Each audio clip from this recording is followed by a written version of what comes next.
नमस्कार। आप देख रहे हैं न्यूज जीरा और मैं आपके साथ Vipin. NEET UG paper leak मामले में हर दिन एक नया खुलासा हो रहा है। बिहार पुलिस ने मास्टरमाइंड सिकंदर कुमार यादवेंदु समेत कई लोगों को गिरफ्तार किया है। जांच में पता चला कि पेपर लीक सिर्फ पटना तक सीमित नहीं था, बल्कि रांची तक फैला हुआ था। सिकंदर का सॉल्वर गैंग देश के कई राज्यों में सक्रिय था। वहीं इस मामले को लेकर विपक्ष सरकार पर लगातार हमलावर है। इधर हर दिन एक केस में नए खुलासे भी हो रहे हैं। बिहार पुलिस ने इस मामले में अब तक कई आरोपियों को गिरफ्तार कर चुकी है, जिनसे लगातार पूछताछ जारी है। पुलिस सूत्रों का कहना है कि अब तक की जांच में कई चौंकाने वाले खुलासे हुए हैं। जांच में पता चला है कि नीट का प्रश्न पत्र परीक्षा से पहले ही पटना स्थित NHAI के गेस्ट हाउस पहुंच चुका था। इतना ही नहीं, सिकंदर और उसके गिरोह के सदस्यों ने रांची में भी कई अभ्यर्थियों को यह पेपर उपलब्ध कराया था। फिलहाल बिहार पुलिस इस पूरे मामले की जांच कर रही है और आने वाले समय में और गिरफ्तारियां हो सकती है। सूत्रों के मुताबिक बिहार पुलिस के वरिष्ठ अधिकारियों का मानना है कि सिकंदर यादवेंदु सिर्फ बिहार में ही नहीं बल्कि देश के कई राज्यों में अपना सॉल्वर गैंग चला रहा था। यही वजह थी कि सिकंदर ने नीट परीक्षा का प्रश्न पत्र रांची तक पहुंचाया था।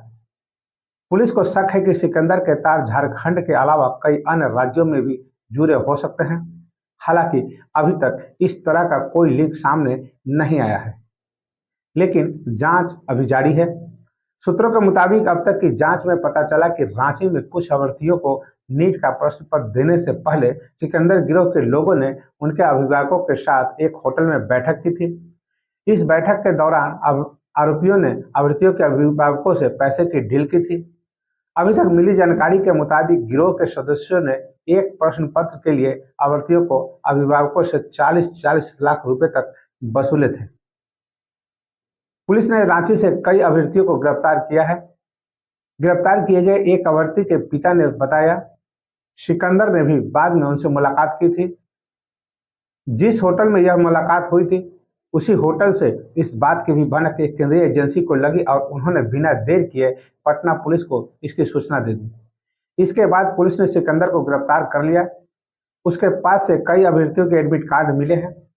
पुलिस ने उनमें से ज्यादातर अभ्यर्थियों को गिरफ्तार कर लिया है। सूत्रों के मुताबिक केंद्रीय जांच एजेंसी को जैसे ही सिकंदर की भनक लगी तो उन्होंने तुरंत पटना पुलिस को इसकी सूचना दी और खुद भी एक्शन लिया। बताया जाता है कि केंद्रीय एजेंसी के अधिकारी पहले उस होटल में गए थे, जिस होटल में सिकंदर के होने और अभ्यर्थियों के अभिभावकों से मुलाकात करने का शक था।